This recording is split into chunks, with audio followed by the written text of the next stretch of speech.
నమస్తే. సఖీ కార్యక్రమానికి స్వాగతం.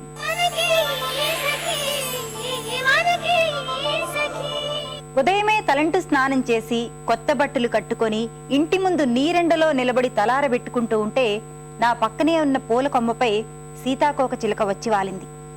ఆ పూల రంగుల్ని తన గుండెలకు హత్తుకోవాలనుకుందో లేక తన అందమైన రంగులని ఆ పూలకి కానుగ్గా ఇద్దాం అనుకుందో తెలియదు. మరి పిల్ల తెమ్మెరలకి కదలాడే ఆ కొమ్మపై వాలిన సీతాకోక చిలుక అందాల్ని చూస్తూ ఉంటే గేటు చప్పుడైంది. ఆ చప్పుడికి సీతాకోక చిలుక ఎటో ఎగిరిపోయింది. ఎవరో కొరియర్ అబ్బాయి పేరడిగితే నేను అని చెప్పగానే నా చేతిలో ఒక పార్సిల్ను సుకుమారంగా పెట్టి వెళ్లిపోయాడు. ఆ తర్వాత ఏం జరిగిందో ఈ కార్యక్రమం తర్వాత.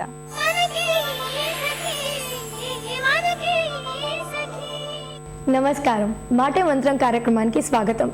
టీనేజ్ పిల్లలకి వచ్చేటటువంటి సమస్యలకు పరిష్కారాలు సూచించడానికి ఈ రోజు మనతో పాటు ఉన్నారు ప్రముఖ సైకాట్రిస్ట్ డాక్టర్ పూర్ణిమ నాగరాజ్ గారు. మరి ఆవిడతో మాట్లాడదామా? నమస్కారం పూర్ణిమ గారు. ఈ మధ్య కాలంలో ప్రేమ వ్యవహారంలో, ఈ లవ్ అఫేర్స్ లో ఒక ట్రెండ్ లాంటిది నడుస్తుంది. అంటే ఒకరితో కమిట్ అవుతే వాళ్ళతోనే ఉండాలన్నట్టుగా లేకుండా ఒకరితో కమిట్ అయినా ఇద్దరు ముగ్గురితో క్లోజ్ గా తిరగడం, ఇలాంటివి చాలా సహజంగా ఉన్నాయి. అవి అమ్మాయిలకైనా సరే అబ్బాయిలకైనా సరే ఇట్స్ బికమ్ వెరీ కామన్. మరి ఈ ట్రెండ్ మీద మీ అభిప్రాయం ఏంటి? చాలా మట్టుకు ఒకప్పుడు కమిట్మెంట్ అంటే ఇట్ మెంట్ మానసికంగా ఎమోషనల్గా ఒక మనిషికి మనం కమిట్ అయ్యాము అండ్ వీళ్ళంత మట్టుకు మనం అడ్జస్ట్ కూడా అవుతాము అనే ధోరణిలో ఉండేదన్నమాట ఒక రిలేషన్షిప్. కానీ ఈ రోజుల్లో ఎలాగంటే it's called an open relationship. అంటే వీ లైక్ ఈచ్ అదర్, మనం ఒకే కలిసి తిరగొచ్చు, మన సినిమాలకు వెళ్దాము అండ్ రాత్రంతా కూర్చొని ఎస్ఎంఎస్లు కొట్టుకుందాము.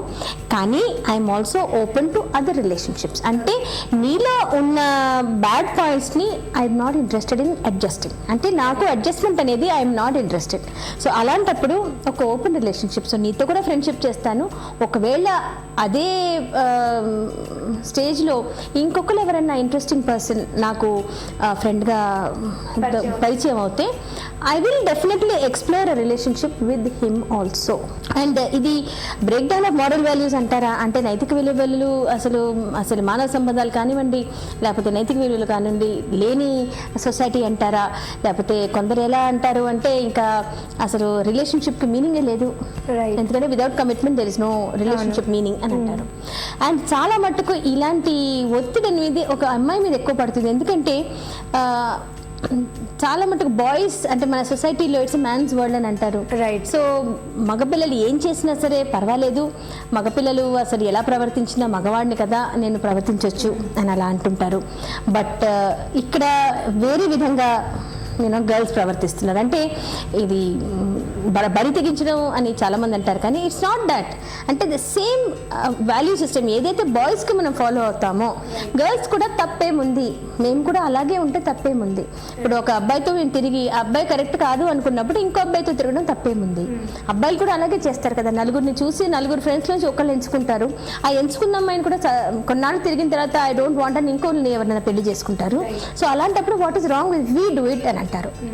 సో ఎథికల్గా అడిగితే నథింగ్ రాంగ్, కానీ ఒక్క గర్ల్స్కే ఇది వర్తించకూడదు. మారల్ వాల్యూస్ అన్నా సరే ఎథికల్ వాల్యూస్ అన్నా సరే అబ్బాయిలకి అమ్మాయిలకి డెఫినెట్గా వర్తించాలి. అప్పుడే ఈక్వాలిటీ ఆఫ్ జెండర్ అనేది వస్తుంది. రైట్. అయితే ఈ ట్రెండ్లోనే కాకుండా జనరల్గా ఇప్పుడు ఇలా చేస్తున్న కొద్దీ చాలా మందిని నేను సొంతంగా చూసా. In fact it happens with me also to be frank. So ఇలాంటప్పుడు మనకి ఒక డౌట్ వస్తుంది ఏంటంటే ఈ అబ్బాయి బాగున్నారు, లేదంటే ఈ అమ్మాయి బాగుంది, ఇంకో అమ్మాయి బాగుంది, ఇలా అనుకుంటూ ఉంటారు.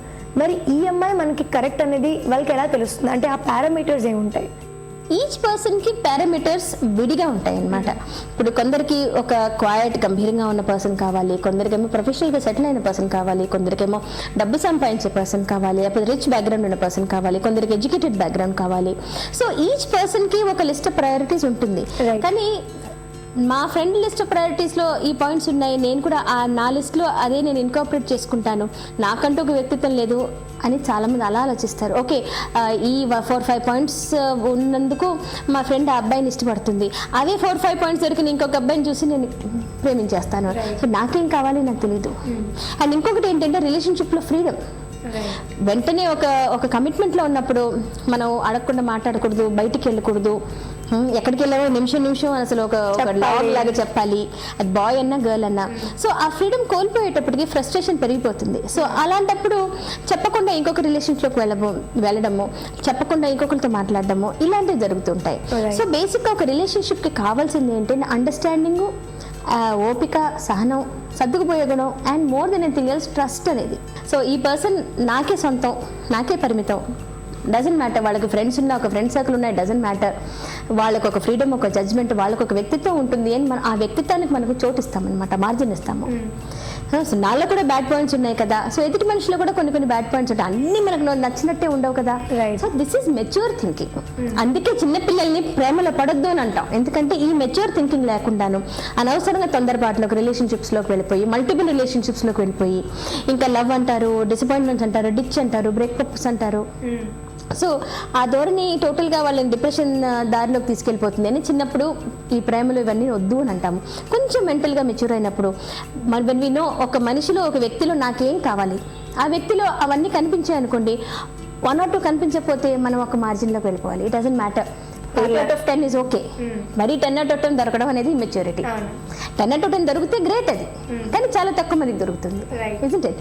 అండ్ ఇంకొకటి ఏంటి అంటే, ఇస్ దట్ పర్సన్ అంటే నేను ఒకవేళ ఇప్పుడు కెరియర్ పరంగానైనా సరే, ఇన్కమ్ పరంగా ఇన్ ఎనీ వే నేను ఏమన్నా తన్ని దాటగలిగితే will you encourage me, or లేకపోతే దాన్ని ఈగో ఫీల్ అయితే నన్ను డిస్కరేజ్ చేస్తారా? రైట్. అంటే ఇప్పుడు ఐటీ ఇండస్ట్రీలో పెళ్ళాలు ఎక్కువ సంపాదించడం అలాంటివి, సో ఇవన్నీ మనం దృష్టిలో పెట్టుకోవాలి. Basic nature of the person అనేది కాస్త అవగాహన ఉంటే ఆ రిలేషన్షిప్లో ఒక కంఫర్ట్ వాల్యూ ఉంటుంది. సో ఈ పర్సన్తో మనకి లస్ట్, ప్యాషన్ కన్నా ఒక కంఫర్ట్ ఈజ్ మోర్ ఇంపార్టెంట్. ఇప్పుడు చాలా మటుకు ఈ జనరేషన్లో ఒకలాంటి లస్ట్ అనమాట, లేకపోతే ఆ feeling, they just want to feel నేను ఏదో లవ్లో ఉన్నాను అని, కానీ దే డోంట్ సీ ఈ పర్సన్తో నేను కంఫర్టబుల్గా ఉన్నానా లేదా అనేది చూడరు.